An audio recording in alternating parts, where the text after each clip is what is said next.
Hey, well, welcome to the channel. It's Sunday, it's about noontime, and we're up here at the airport. And I thought I'd make a little video up here today. Little story I'm going to tell you about. Well, I'm going to refer to these two guys as Beefus and Butthead, and it's kind of an interesting little story, and I'll tell you about it. It's kind of, in a way, it's kind of comical, and the other way, it's just plain stupidity. But anyway, we'll go inside. I hope they'll let me film inside, and we'll walk around a little bit. It's a beautiful day today. I'm going to turn it off when I go through security because I'm sure they're not going to let me film. But we'll try it. Go this way. A little bit of traffic up here today. Yeah, we get across.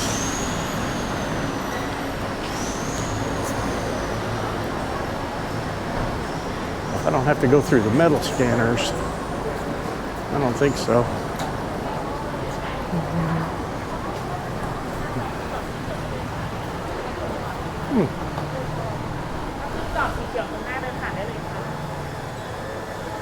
Yep, I'm okay.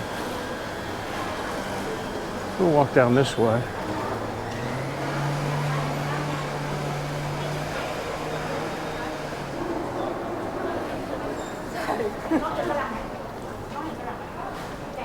Now this is the arrival terminal. When you get off your plane, you'll come out right here. If it's a domestic flight, international flights go on the other side. Then you pick up your luggage in there, and then you can come over here, and I usually use that taxi, Chiangmai airport taxi.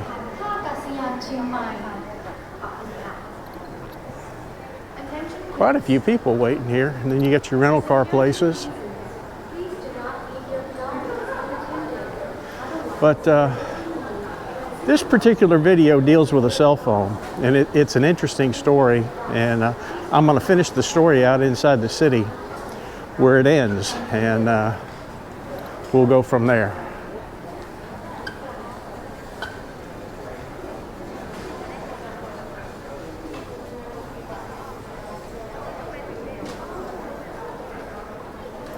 Everybody waiting for people.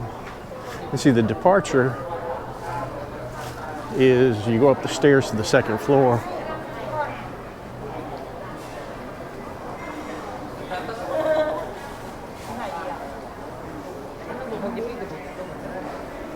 You got your information desk there.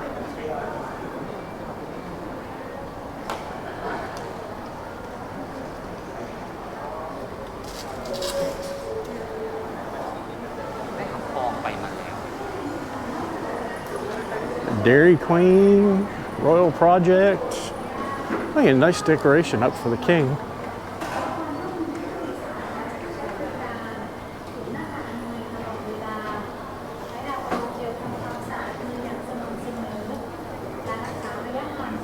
You get your information desk right there. Flight Formality Control Subdivision. That's really beautiful.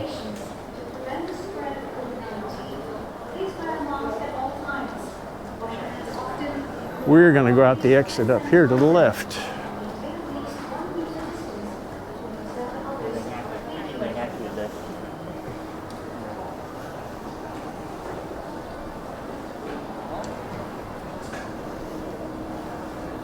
She's over there eating.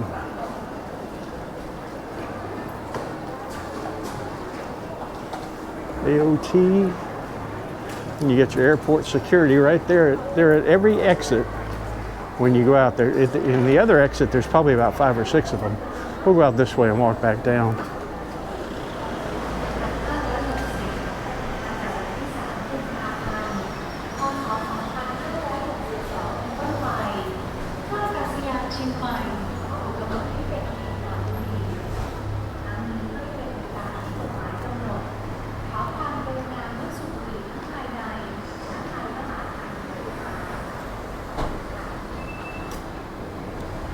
Well, I'm going to head back to the car, and I'm going to head into the city and I'll tell you the story as we're walking the streets in there. We'll see you in a little while, just a few minutes. Bye.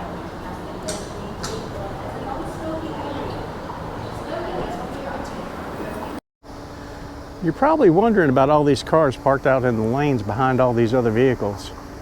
Well, that's the Thai way of parking. What they'll do is, most of the time, either somebody will be sitting in it, or they'll leave the car in neutral so you can push it forward and push it backwards and get it out. You see Doi Satep in the background.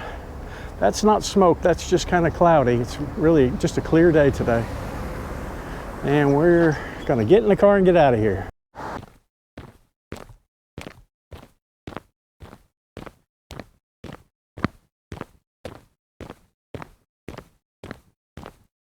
Hey, well, welcome back to the channel. We're back on the southwest corner of the moat, and I thought I'd start the walk here, and that's the street we're at. Now, some people have been telling me they're looking at the signs on Google Maps and stuff, so I'm gonna leave it up there for just a little bit. But anyway, I'm gonna get back to the story of Beefus and Butthead. That's what I'm gonna call them. I know what their names are, but it's easier for me to remember Beefus and Butthead than it is to try to remember their names. But they're two British tourists, probably early 20s, mid 20s, something like that. But anyway, I'm going to turn the camera around so y'all can see where we're walking, and I'll tell the story. It's kind of a funny one. But Beefus and Butthead arrive in Chiang Mai. They get off the plane and come right through that area that I just walked through, the exit. And as they're walking, Beefus looks down and sees a cell phone laying on the floor. So, you know, like a decent person, you know, he picks up the cell phone and he says he looks at it and proceeds out the door, and says he looks around to well, heck, I've got a clip of his statement to the interview that he did on BBC, and I'll just play it for you right now, and you can listen to it. The phone on the floor just as we're about to get into the taxi. Picked it up, sort of looked at the wallpaper, see if anyone around, whose it was. Couldn't see anyone, so we just decided to take it with us back to the hostel and sort it out later, basically. We'd come back to the hostel, deposited our bags, went out for some food, and come back and immediately ambushed by Thai police. How did they find you? How did they catch you?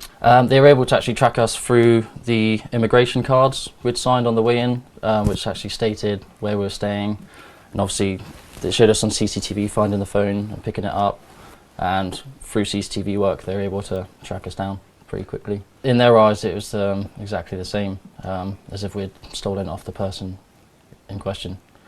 So we sort of argued our case that we were trying to return it to the person, and in the end they sort of agreed with us and said, look.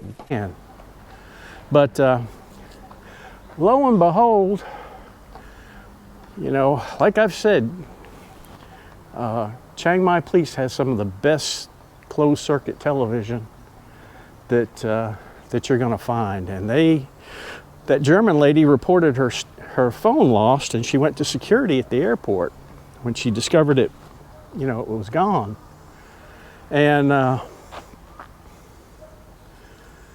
course the first thing they do is they look at CCTV, and there's a big picture of Beefus reaching down and picking up the phone. And I guess Butthead was there giving him directions and stuff. And then off they go in a van. Well, police track the van down, and where do they end up? They end up at Beefus and Butthead's hostel that they're staying at. And start talking to them. Well, Beefus and Butthead, you know, Beefus is the main culprit, so I guess he's doing all the talking. He says, well, you know, we just came back from eating, we were gonna find the owner and return it. Well, that's all and good, but in Thailand, if you find something in Thailand, the law is different than it is anywhere else. It's not yours.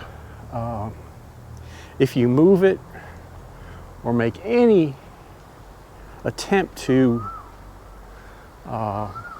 deprive the owner of its use, even minutely, you're guilty of a crime.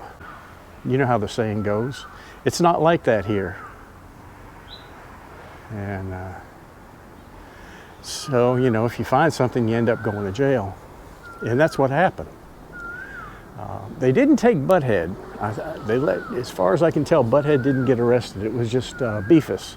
And Beefus, you can see in the picture, the first thing they do when they get him, off with them dreadlocks. You know, they shave his head and throw him in a cell with about 60 or 70 people. And, you know, it's kind of shocking. And I imagine it was a good wake-up call for him. But anyway, Beefus gets on the phone to his parents in Britain and tells them what's happened. You know, he's been accused of stealing something that he was just going to return to the rightful owner, and you know, he's in jail in Thailand. Well, his parents, the first thing they do is they start a GoFundMe page to get Beefus some money to hire him a lawyer. So he spends 12 days in jail, and they finally get enough money up to get him bailed out of jail. And from what he says, he got along real good with the people in the jail, which really doesn't surprise me. He's a tattoo artist, and I guess he was drawing pictures on everybody's back, so he says. You know, who knows? But anyway, he gets out of jail, and he's got to return every 12 days to go to court to see the status of his case. Well, by this time, I guess the parents had hired him a decent lawyer, and noodles smell great. And the crowdfunding fund was enough to, you know, where they could afford to pay a hefty fine. And, you know, I've said in Thailand, the law here is different than it is than what we're used to. You know, when you go into the court system for something, it's very easy to, you're not actually paying your way out of it. You're basically paying what they call a fine for a non-prosecutional status. And we did that in the States too. It's not uncommon. You know, we'd have a case that maybe was a little bit iffy if we took it to court, and the district attorney would, you know, he'd come up with an agreement. We'd nolo prosecute it, and, you know, they'd make a donation to the drug fund. And that's pretty much how it works up here. You know, you can pay money and not go to jail, and that's exactly what happened with him. They paid a hefty fine. I think they raised 20,000 pounds or whatever, or lire or whatever you call it, through the crowdfunding. And I'll put that up there so you can see it as well. And he was able to pay a fine, and they dropped the case against him. But not, you know, not before he had the farewell picture, which I'll put that up there too. He looked pretty happy in that picture, but he doesn't have his dreadlocks with him. But they let him keep his dreadlocks so he could show all his friends when he got back to Britain. So when he gets back to Britain, him and his father start doing all these interviews on BBC saying how their son was unjustly arrested and prosecuted in Thailand, and basically stating that, you know, that the system was corrupt and they bought their way out of it and all that. Well, it pissed off one of the high cops here in Chiang Mai, because that wasn't the case. What they did in court was perfectly legal here in Thailand. It was above board, nobody got paid off, nobody did anything. You know, the money was paid and he was released from prison. Simple as that. And in Thailand, that's not being corrupt. That's just the way the justice system works here. And I'll hand it to the cops. They did a damn good job. But what they didn't, what Beefus never mentions in any of his interviews, and I don't know if it would have made any difference or not, but the clincher on this thing was when the cops came to the guest house and found the phone, you know, that was laying on the table that Beefus and Butthead were going to try to return to the owners. What they discovered was, it was a German lady that had lost the phone. The SIM card had been removed. The password had been changed. The data had all been scraped off the phone. Every bit of it. Not a bit of data left, you know, original data left on the phone. So, I don't think Beefus was quite telling the truth. And you know, the cops didn't buy it. And off he got carted to jail, which, you know, like I said, if you find something, it doesn't mean it's yours. You know, it doesn't. That's the kind of the gist of the story. But what the family was saying in the interviews that they were doing in Britain pretty much sewed up this guy's fate of ever coming back to Chiang Mai or Thailand, because, oh, they were mad. You know, they were saying that the cops were corrupt, and you know, it was just a big railroaded thing. And this officer who was in charge of the division really came out and said, if he comes back, you know, they're liable to charge him with defamation of character, which is something that they do here in Thailand. They, if you say something out of line about the cops or about the, you know, really anybody, you can be sued for libel. Or you can be, you're not sued, well, you're sued, but you're also arrested. So he pretty much signed his fate. You know, it's a kind of a sad situation, but you know, bottom line is, you pick something up off the ground, doesn't mean it's yours. Wow, look at that lotus. That lotus is so pretty. I'll try to get close to it so you can get a good look at it. I don't want to end up in that water, so I'm not going too close. Beautiful lotus plants down here. But I read that story and I thought, you know, these guys are just a victim of their own stupidity.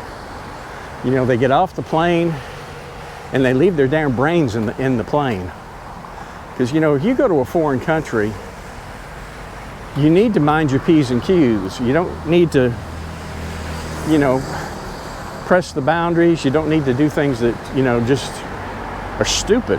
And that's exactly what they did. He paid for it dearly. It's kind of a shame that people will fall victims to, you know, the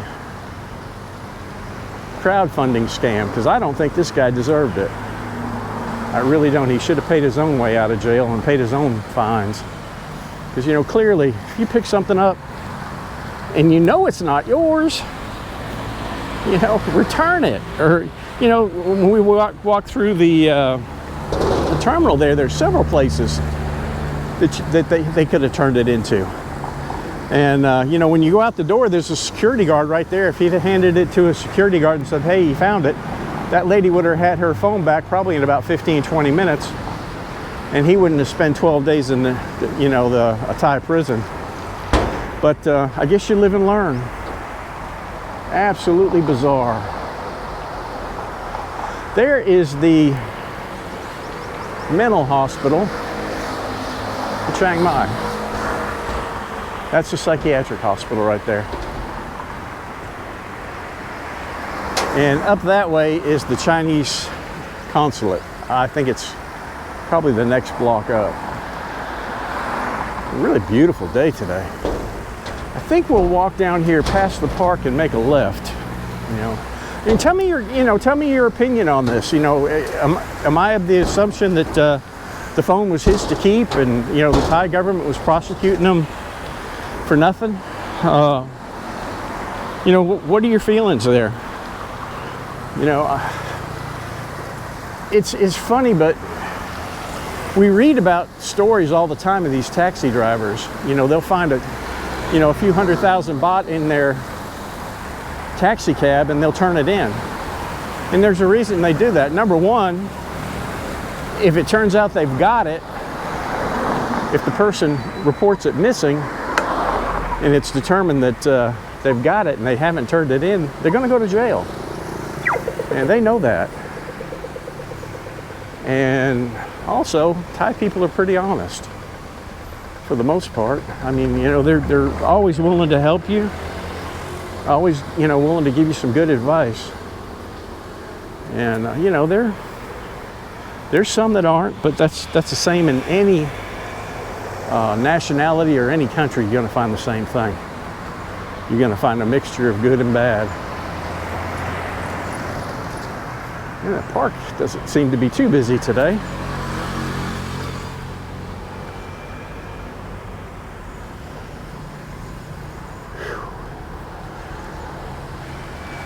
But, you know, if you don't want to spend some time in jail, do the right thing. Now, if his parents had not raised money, if he'd have sat through the system, he might have been there a lot longer than 12 days. You know, he could have sat there a year or two. Just over a stupid cell phone, which he probably didn't need anyway. But the clincher was, you know, changing the password, changing the language, and wiping the data. He pretty much signed his fate right there. And why they didn't take Butthead, I have no idea. Usually, in a situation like that, we'll walk up this way a little bit. Usually in a situation like that, they'll grab everybody they can. And it's not uncommon for them to go into a house with drugs, and whether you've got drugs on you or not, if you're there and they find drugs, you go to jail. A beautiful Volkswagen over here. I'll see if I can get a video of it. Actually, there's a couple of them. That is so cool.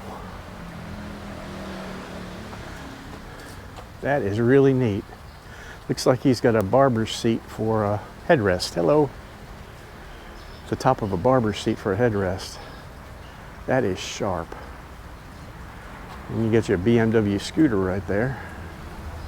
No, that's not a BMW scooter. That's just got the stickers on it, I'll bet. That looks just like mine. It is like mine. What a cheater. That's a Forza. Oh. Those things, if you're not going to take that parking space, that's for sure, not without getting the front of your car all torn up. That's the first time I've seen those here. But we're going to walk up this road a little bit and then cut back left. There's another Type 2. That is really neat. And then you got a bus right behind it. I didn't get to photograph the other bus, but maybe I can get this one. Really nice. So that's the story for today. You know, Beavis and Butthead. 12 days in the can, and probably about $20,000, $30,000 over a damn cell phone and a ruined vacation. Not me, folks. Yeah, he's out there jogging.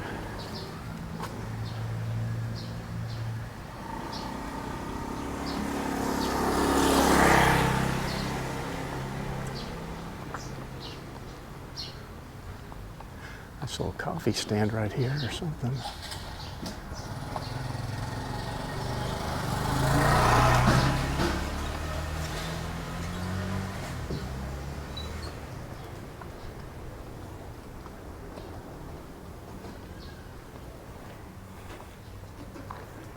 Yeah, a little food stand.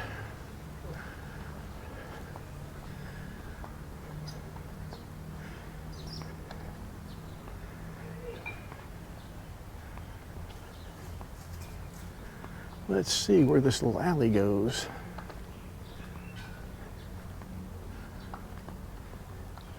Nowhere. Hello. Hello. Looks like it stops right there. But we're going to go up here and make a left. Now this here, this is the back of a temple. The last time I came through here, there were a bunch of guys back out here drinking, sitting at this little picnic table. I wonder if they're still here, or whether they hang out here every day. Yep, there they are.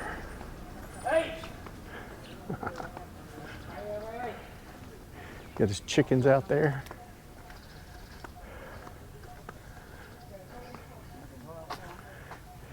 Birds.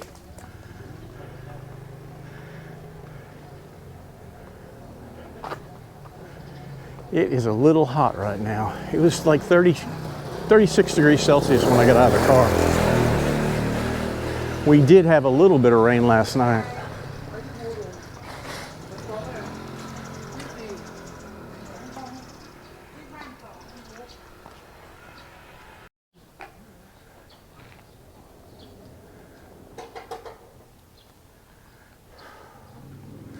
Well, I'm going to close out the video right here. We just had a battery failure, and I didn't bring an extra one with me, so it's pretty much probably going to go out here again in a couple minutes. But anyway, I appreciate everybody who subscribed to the channel. Leave me some comments, and give me your opinions on stuff. Tell me things you might want to see and places you might want to see, and I'll try to do them. But anyway, y'all have a good day, and we'll see you on the next one. Bye-bye.